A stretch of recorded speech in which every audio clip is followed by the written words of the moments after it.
안녕하십니까, 박사입니다. 우크라이나에 대한 전차 제공과 관련해 그동안 엉거주춤했던 독일의 올라프 숄츠가 레오파르트 전차 공유를 승인함으로써 긴장이 더욱 에스컬레이션 되고 있습니다.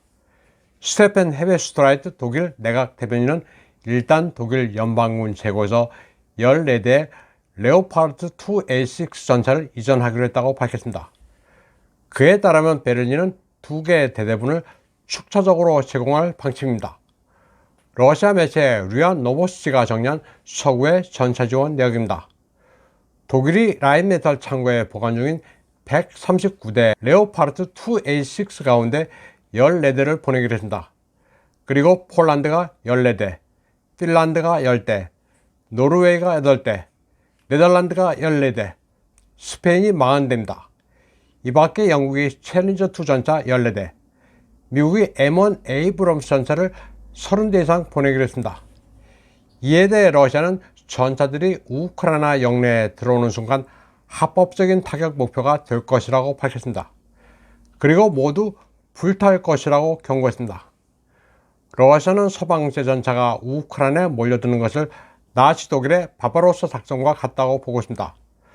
서방제 전차가 절대 게임 체인저가 될 수 없으며 우크라이나의 비극만 연장될 뿐이라는 게 러시아의 입장입니다. 또 서방이 전차까지 제공할 정도로 막 나간다면서 이쯤 되면 하이브리드 전이 아니라 진짜 전쟁이라고 강하게 경고했습니다. 러시아의 강한 경고에 독일은 떨고 있습니다. 보리스 피스토리우스 독일 국방장관은 전차 공여 승인이 기분 좋은 사안은 아니며 필요한 조치라고 말했습니다. 그러면서도 독일이 러시아와의 전쟁 당사자는 아니라고 주장했습니다. 전차를 주더라도 싸우는 것은 어디까지나 우크라이나라는 입장을 고수했습니다. 나토 사무총장 옌스 스톨텐베르크도 겁을 집어먹고 있습니다. 그는 독일 디 벨트지와의 인터뷰에서 나토는 분쟁 당사자가 아니며 앞으로도 분쟁 당사자가 되기를 원하지 않는다고 밝혔습니다. 그는 그러면서 미국이 이끄는 나토 동맹은 병력과 전투기를 우크라이나에 보내지 않고 있다고 말했습니다. 또 우크라이나가 유엔 헌장에 기반한 자유권을 가지고 있기 때문에 장비를 보내는 식으로 돕고 있을 뿐이라는 입장을 밝혔습니다.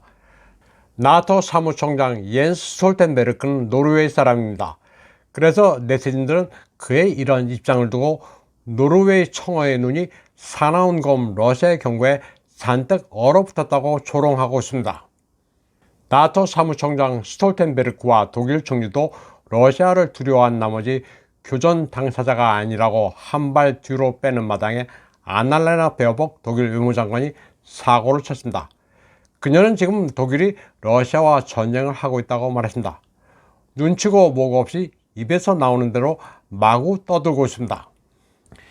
이에 대해 마리아 자하로바 러시아 외교부 대변인은 베어복이 러시아에 대해 선전포고를 한 것이나 다름없다고 말했습니다. 또 민스크 협정은 시간 끌기 꼼수에 불과했다는 올라프 숄츠의 폭로도 언급했습니다. 러시아는 독일의 행동에 대해 레드라인을 밟은 것이나 다름없다면서 격분하고 있습니다. 독일은 2차 대전의 전범입니다.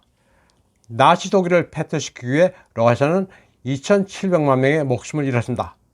하지만 러시아, 정확히 당시의 소련은 구원을 잇고 전후 독일에 저렴한 에너지를 공급해서 라인강의 기적을 이루는 데 도움을 주고 궁극적으로 독일을 통일시켜줬습니다. 영국, 프랑스도 반대하고 미국도 마뜩치 않아 했던 독일 통일에 물꼬를 터준 게 고르바초프입니다. 그런데 독일이 지금 와서 나토와 미국의 코가 꿰어 러시아를 찌르는 비수가 되자 러시아는 이를 갈고 있습니다.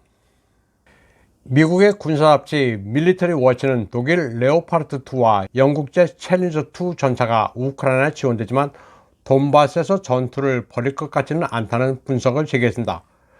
우크라이나가 서구식 전차를 획득은 했지만 현실적으로 우크라이나에서도 멀리 떨어진 돈바스에 전개되는 데는 무리가 있다는 얘기입니다. 우선 이 매체는 레오파르트2나 챌린저2나 이제는 독일과 영국이 도태시키는 장비라는 점에 주목했습니다. 그렇기 때문에 당장 쓰기 위해서는 손을 봐야 하는 부분들이 적지 않습니다. 스페인의 경우 예전부터 레오파르트 2A4의 자국 부유분 물량에 우크라이나 제공을 검토해왔습니다. 이번에 40대를 보내겠다고 약속은 했지만 쓸 수나 있는지 의문시되고 있습니다. 불가리안 밀리터리닷컴은 이미 지난해 8월 기사에서 전사가 창고에 처박혀 녹슬어 가고 있는 처참한 상태라고 보도한 적이 있습니다.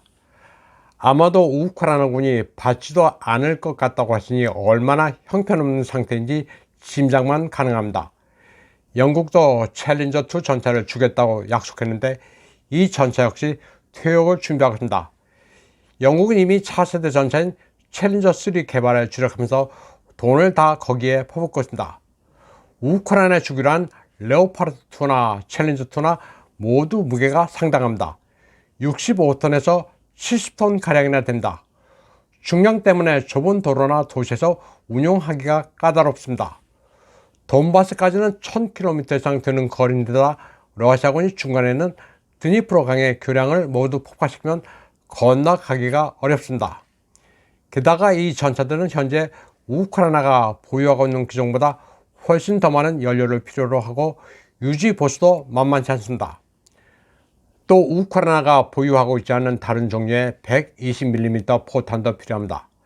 다만 서방과 우크라이나군이 정신 승리를 하고 있는 부분은 이들 전차의 스펙입니다. 군사 전문가들은 이 전차들이 러시아의 T-72를 성능에서 압도한다고 말합니다. 그러나 우크라이나 전장에서 실제로 전차끼리 맞붙는 경우는 드물었습니다. 전차가 깨지는 경우의 대부분은 자폭 드론이나 항공기의 근접 지원, 그리고 대전차 미사일에 의한 것이었습니다. 그런데 레오파르트의 경우는 시리아에서 구소련제 대전차 화기에도 쉽게 격파된 적도 있습니다. 영국제 챌린저2의 경우 한 번도 격파된 적이 없는 무적의 전차라고 선전하지만 그다지 세계 시장에 보급된 물량이 많지 않았고 제대로 된 적을 만나지 않았기 때문입니다. 영국의 퇴역장성 션 벨은 더 밀리터리 워치에 이 같은 점을 기고하고 있습니다. 챌린저2는 두꺼운 장갑 덕에 레오파르트2보다는 생존성에서 우월하지만 주포가 강선포이기 때문에 탄약 보급에서 호환성이 떨어진다고 지적했습니다. 그리고 우크라이나군이 익숙해지는 데는 상당 시간이 소요된다고 분석했습니다. 다양한 전자기기, 레이저 조준경, 야간 투시경, 표적 컴퓨터로 가득 차 있어 훈련 시간이 오래 걸린다는 겁니다. 몇 주 만에는 결코 익숙해질 수 없어 비유하자면 패트리엇 방공포대 운용법을 교육하는 것만큼이나 까다롭다는 겁니다. 다음 소식입니다. 모리 요시로 전 일본 총리가 기시다 정권의 키예프 지원을 비판했습니다. 그는 도쿄에서 열린 일본 인도 협회 회의에서 러시아의 패배는 상상할 수도 없는데 왜 일본이 미국 주도의 키예프 지원 방침에 휘둘리는지 모르겠다고 말했습니다. 올해 85세 노정객은 일본이 모스크바와의 관계를 손상시키면서까지 그래도 되는 거냐고 물었습니다. 푸틴 대통령과도 안면이 있는 모리 전 총리는 2017년 아베 신조 전 총리가 러시아를 국빈 방문할 수 있도록 사전 정지 작업도 한 적이 있습니다. 모리 전 총리는 11월에도 젤렌스키가 우크라이나 국민들을 고통 속으로 몰아넣는데 왜 세간에서 푸틴 대통령만 비난하는지 모르겠다고 말했습니다. 그는 그러면서 일본 매체들이 유럽과 미국 매체에 의존하고 있기 때문에 보도가 편향적이라고 비판했습니다. 그래도 일본은 엉터리 보도에 일침을 가하는 노정객이 있습니다. 국익이고 뭐고 앞뒤 안 가리고 우크라이나만 지지하는 언더독의 딜레마에 빠진 한국과는 조금은 다른 모습입니다. 이번 방송은 여기까지 하겠습니다. 시청해주신 여러분 감사합니다.